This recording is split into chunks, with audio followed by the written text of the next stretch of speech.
سورہ نحل کی آیت نمبر 120، سورہ نحل کا 16واں رکوع اور 14ویں پارے کا 22واں رکوع۔ اللہ رب العالمین نے ارشاد فرمایا، ان ابراہیم کان امتا قانتا للہ حنیفا، بے شک ابراہیم ایک امت تھے، اللہ کے فرمانبردار اور سب سے جدا تھے۔ کانا امتن، ایک امت تھے، ایک امام تھے، یعنی یہاں پر حضرت ابراہیم علیہ السلام کو امت کہا گیا، امام کہا گیا۔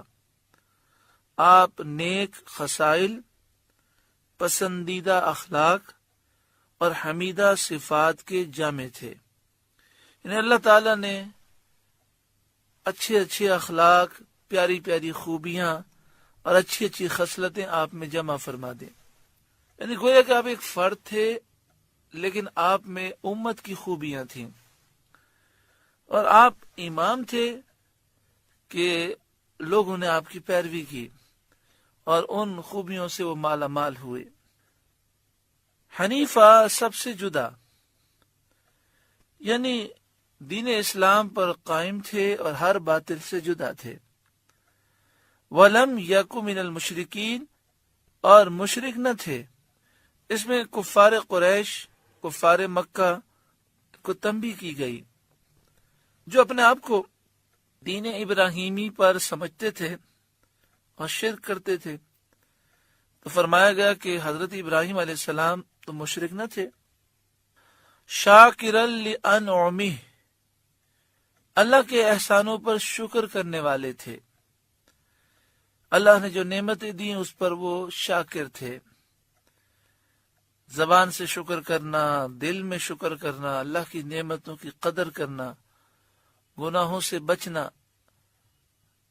یہ شکر ہے، اللہ کی فرمانبرداری کرنا۔ اجتباہ، اللہ نے انہیں چن لیا، اللہ نے انہیں نبوت عطا فرمائی، اپنا خلیل بنایا۔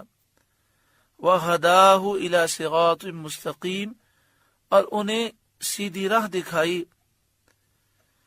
وَآتَيْنَاهُ فِي الدُّنْيَا حَسَنًا، اور ہم نے انہیں دنیا میں بھلائی دی۔ جو اللہ کا شکر ادا کرتا ہے، فرمانبردار ہوتا ہے، تو اللہ تعالیٰ دنیا بھی اس کی اچھی کر دیتا ہے، ہر چیز میں اس کے لیے سکون اور برکتیں ہوتی ہیں۔ اللہ تعالیٰ فرماتا ہے وَآتَيْنَاهُ فِي الدُّنْيَا حَسَنًا، اور ہم نے ابراہیم کو دنیا میں بھلائی دی، رسالت دی، نبوت دی، مال دیے، اولاد دی، آپ کی اچھی تعریفیں کی گئیں اور آپ کو قبول عام فرمایا، یعنی ہر کوئی آپ کی عظمت اپنے دل میں رکھتا ہے، محبت رکھتا ہے۔ مسلمان بھی آپ سے محبت کرتے ہیں، یہودی عیسائی بھی کرتے ہیں، عرب کے مشرکین بھی آپ کی عظمت کے قائل ہیں۔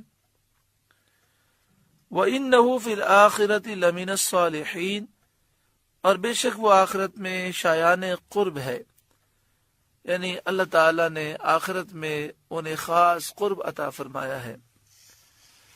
ثُمَّ أَوْحَيْنَا إِلَيْكَ، پھر ہم نے آپ کی طرف وحی بھیجی، اے محبوب صلی اللہ علیہ وسلم، ہم نے آپ کی طرف وحی بھیجی، ان اتبع ملت ابراہیم حنیفا، کہ آپ دین ابراہیم کی پیروی کریں جو ہر باطل سے جدا تھے۔ وما کان من المشرکین، اور ابراہیم مشرک نہ تھے۔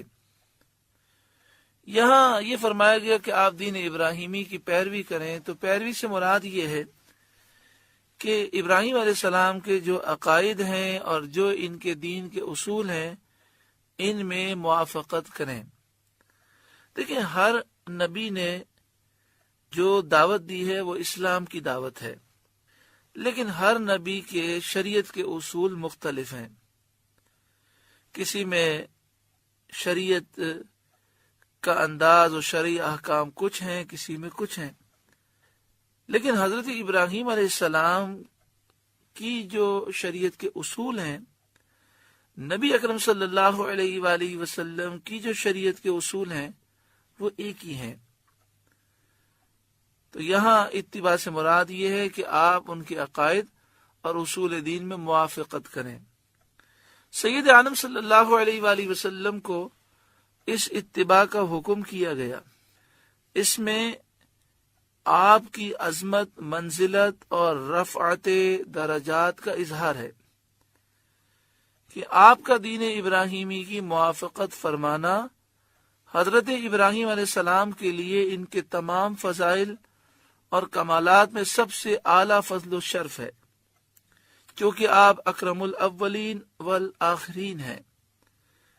یعنی نبی اکرم صلی اللہ علیہ وآلہ وسلم سارے نبیوں کے سردار ہیں اور اللہ کے محبوب اعظم ہیں۔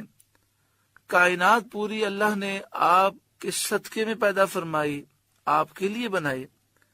تو نبی اکرم صلی اللہ علیہ وآلہ وسلم نے جب دین ابراہیمی کی موافقت کی تو یہ حضرت ابراہیم علیہ السلام کے لیے بہت بڑا اعزاز ہے، جیسا کہ صحیح حدیث میں وارد ہوا۔ تمام انبیاء اور ساری مخلوق سے نبی اکرم صلی اللہ علیہ وسلم کا مرتبہ افضل و اعلیٰ ہے۔